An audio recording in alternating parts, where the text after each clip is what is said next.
আমরা যারা ক্লায়েন্ট হান্টিং করি তাদের অনেকেই ইউএসএ বা ইউকের ক্লায়েন্টদের হান্টিং করার পরিবর্তে আমরা মনে করি যে যদি ইউরোপিয়ান মার্কেট ধরেন হচ্ছে গিয়ে স্পেন, জার্মানি বা আরেকটু এই আনঅর্থোডক্স মার্কেট যেমন ধরেন মেক্সিকো বা ব্রাজিল, ওই সমস্ত ক্লায়েন্টদের যদি হান্টিং করি তাহলে হয়তো আমরা ক্লায়েন্ট পাবো।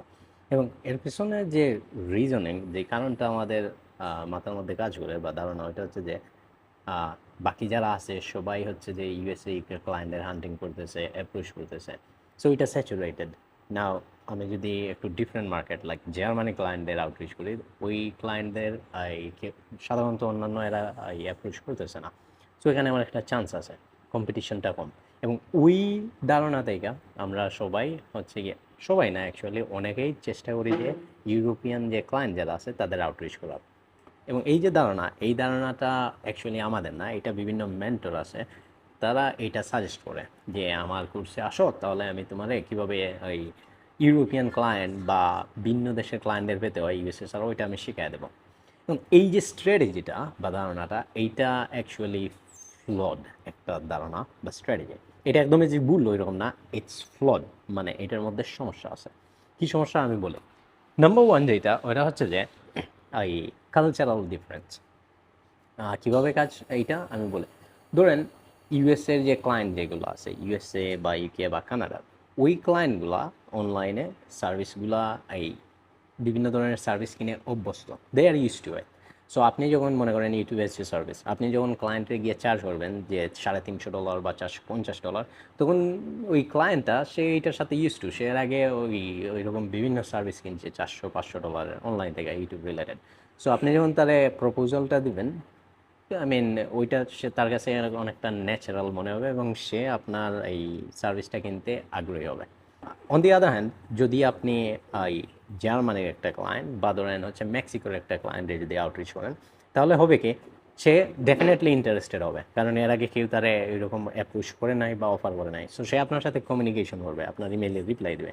বাট যখনই ফাইনাল পয়েন্ট বা ট্রানজ্যাকশনের সময়টা আসবে, আপনি তারা কোটেশন দেবেন $350, তখনই সে কাইন্ড অফ ফ্রিক আউট, সে ঘাবড়ে যাবে যে আরে $350 তোমার চিনি না, অনলাইনে দিয়ে দেবো।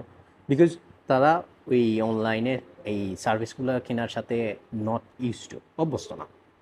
সো এই যে একটা আছে, আপনি বলতে পারেন যে হ্যাঁ ভাই, আমি তো ক্লায়েন্টের সাথে কমিউনিকেশন হবে, কমিউনিকেশন দিয়ে কী হবে যদি আমার অর্ডারই না আসে, আলটিমেটলি পকেটে যদি টাকা নাই আসে, then what's the point of having all this conversation with the client. ক্লায়েন্টের সাথে কথা বললে তো আমার লাভ নেই। সো এই যে একটা হ্যাবিট আছে না, এইটা একটা ইম্পর্টেন্ট বিষয়। আরেকটা বিষয় আছে, ওইটা হচ্ছে যে পেমেন্ট সিস্টেম যেটা। তো জানেন, সাধারণত আমরা ক্লায়েন্টের থেকে আপফ্রন্ট পেমেন্টটা নিয়ে থাকি, যে ওকে ফাইন, তুমি আমার সার্ভিসটা নিবা অ্যান্ড আমিও তোমার এই কাজটা করে দেবো, now you have to pay me upfront. তুমি আমার আপফ্রন্ট পেমেন্ট করা লাগবে আগে, কাজের আগে। অ্যান্ড ইউএসএ বা অস্ট্রেলিয়ান ক্লায়েন্ট বা Canadian, they are use to it, তারা এটার সাথে অভ্যস্ত। বাট যখনই আপনি কোনো মেক্সিকান ক্লায়েন্টের আউটরিচ করবেন, দে গোনা ফ্রিক আউট অ্যাগেন, বিকজ আপনারে চিনে না, আপফ্রন্ট পেমেন্ট করা লাগবে আগে, কাজের আগে। ওই সময়টার মধ্যে একটা ফ্রিকশন চলে আসবে এবং আলটিমেটলি ওই ক্লায়েন্টটা আপনার সার্ভিসটা নেবে না, যদিও সে প্রথম দিকে ইন্টারেস্ট দেখাবে।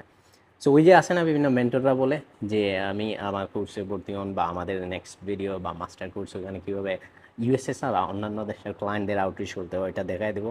এটা শুনতে যতটা না আই মিন আকর্ষণীয় মনে হয়, প্র্যাকটিক্যালি ইটস ফ্লড। এইটার বিশাল একটা ঝামেলা আছে।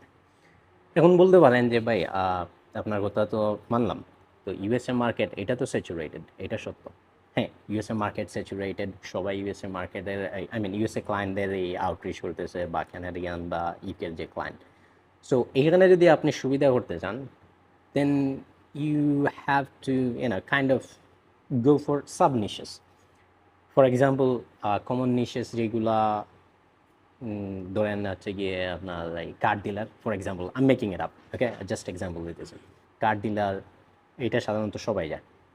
সো এখানে আপনি যদি ধরেন একটু সাবনিশ করতে যান, তাহলে আপনি ওই টাউইং সার্ভিস যেটা আছে ওদেরকে অ্যাপ্রোচ করতে পারেন, অ্যান্ড ওইখানে ক্লায়েন্ট আছে। প্লাস আরেকটা সুবিধা আছে, ধরেন আপনার যে এলাকার যে মেইন বাজার, ওই বাজারটায়, একদম বেসিক এক্সাম্পল দিই, ওই বাজারটায় অনেকগুলো মুদির দোকান আছে। এখন আপনি মনে করেন একটা নতুন মুদির দোকান দেবেন, সো আপনি ভাবলেন যে আমাদের বাজারে অনেকগুলো দোকান আছে, সো এখানে যদি দেই চলবে না। সো আমি যদি একটু বাইরে বাজারের বাইরে গিয়ে দেই, ওইখানে অন্যান্য দোকানপাট নাই, সো আমারটা ভালো চলবে। আপনার এইটা যদি চিন্তা করেন তাহলে কিন্তু হবে না, বিকজ আপনার মেইন বাজারে ওইখানে যদিও অন্যান্য দোকান থাকলেও আপনি দিলে ওইখানেই চান্স পাবেন বেশি, বিকজ ক্লায়েন্টরা ওইখানে সব জায়গায়, আই মিন কাস্টমাররা ওই জায়গায় যায়। সিমিলারলি আপনি যখন অনলাইনে কাজ করবেন তখন আপনার ক্লায়েন্টের যে কালচার যেটা আছে, ইটস এ বিগ ফ্যাক্টর।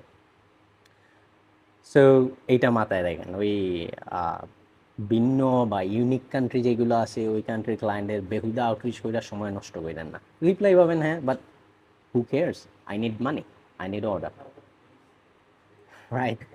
হ্যাঁ, অ্যান্ড ইউএসএ ক্লায়েন্টদের কীভাবে অ্যাপ্রোচ করতে হয়, অ্যান্ড ইউএসএ ওর ইউকে ক্লায়েন্টদের কীভাবে অ্যাপ্রোচ করতে হয়, and how to get reply from them, and ultimately how to convert them, তাদের কাছ থেকে কীভাবে অর্ডার নিতে হয় সংক্রান্ত ভিডিও আমার চ্যানেলে আমি শিখিয়ে দেবো। সো যদি নতুন হন তাহলে এই সাবস্ক্রাইব প্লাস নোটিফাই এই বেল বাটনে এই ক্লিক করে অ্যাক্টিভ থাকেন, আপনার কাছে নেক্সট ভিডিও ওইটা আপলোড চলে যাবে। And yeah, that's it. অনেকদিন পরে আমার চ্যানেলে ভিডিও আপলোড দিছি। সো ভালো লাগলে লাইক দিন, and I will see you in the next video. Take care.